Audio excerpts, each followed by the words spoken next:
Good morning. Today I'll be discussing the topic of deer farming. In rural America, deer farming is one of the fastest growing industries.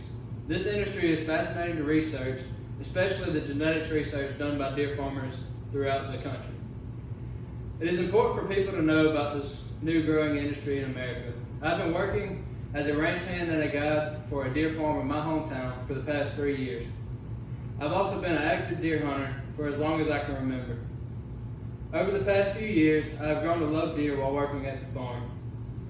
During the years, I have encountered some of the obstacles associated with deer farming and conserving the herd. One of my favorite things to do outside of school is learning about deer. I'm going to inform you on a disease, a couple of difficulties, and a couple of different ways to conserve the herd associated with deer farming. First, I'm going to discuss a disease called epizootic hemorrhagic disease, or EHD. EHD causes rapid death when it affects the main parts of the body first. As of right now, there are 8 different strains of EHD in the United States. The 2 strains that we normally deal with are EHD1 and EHD2. However, there has been an increase in EHD6, which can be just as dangerous as EHD1. This virus does not alter the membrane of the red blood cells, therefore the spleen does not recognize it as an affected cell. According to Deer Farming for Dummies, the disease is very deadly if it affects the most critical part of the body first. If it affects the less critical parts of the body first, then the body will have a chance to try and fight off the disease. I've seen firsthand the effects of EHD, and it's not a pretty sight. Most of the cases I've seen usually ended up with the death of a deer. The deer will look healthy one day, and then a couple of days later, it could be on its deathbed. That's why it's important to keep a close watch on the deer during EHD season.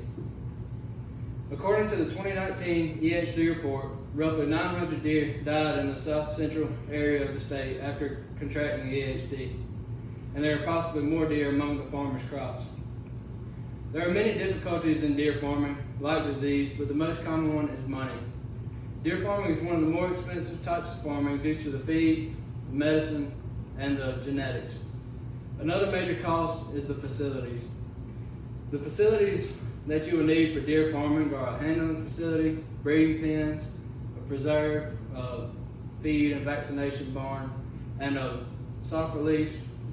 And you also need a pen for nursing, like for sick deer or the injured deer.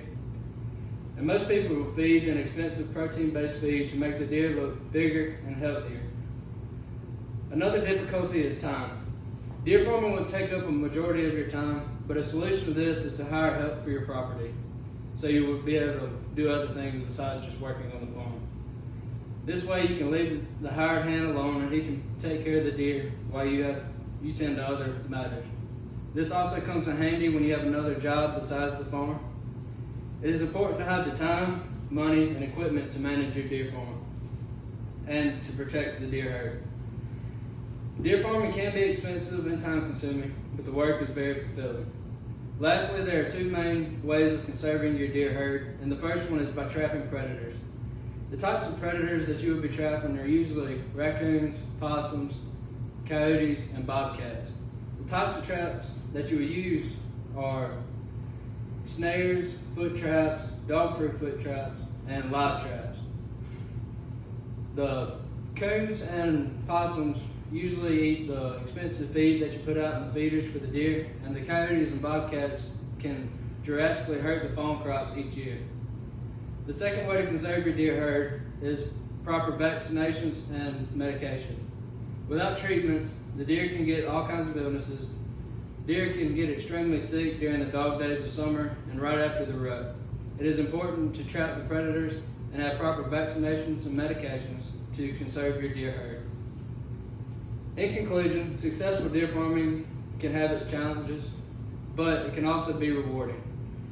There's a lot more information on deer farming, but I only discussed a disease, a couple of difficulties, and a few different ways to conserve your deer herd. The past years working on a deer farm have been very rewarding and a great experience for me. Wayne Passel said, "Deer farming originated in Colorado with mule deer and has continued to spread across the United States and is steadily increasing in Alabama. I love working with wildlife and conserving their population, and deer farming is a great industry that I hope continues to grow in the great state of Alabama. Thank you.